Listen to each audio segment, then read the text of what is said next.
Hey guys, I'm Tony from Kia Country at Charleston, and today I'm going to show you how to program your phone to your vehicle via Bluetooth. So first, let's start with starting the vehicle.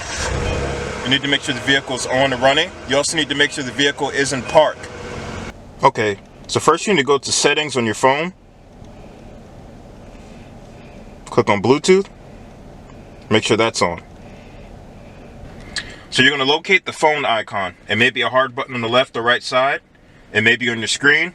Some vehicles you have to go to setup, hit Bluetooth, and add a new phone. Turn Bluetooth on from your device in order to search on your device. So you will see the Kia Motors, which is this vehicle. It'll be located under other devices. You would select it. Make sure your passkey matches up. Hit pair. And allow your contacts to sync to the vehicle so that way you know who's calling. Your phone's connected, you're good to go.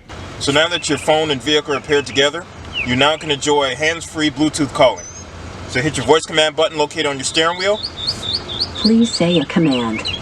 Call Dave Knight. Calling Dave Knight Kaya. And there you go. And that's how you pair your phone to your vehicle using Bluetooth. For more videos, please visit charlestonkia.com. Like us on Facebook. Also visit us on YouTube. I'm Tony Washington, your product and technology specialist.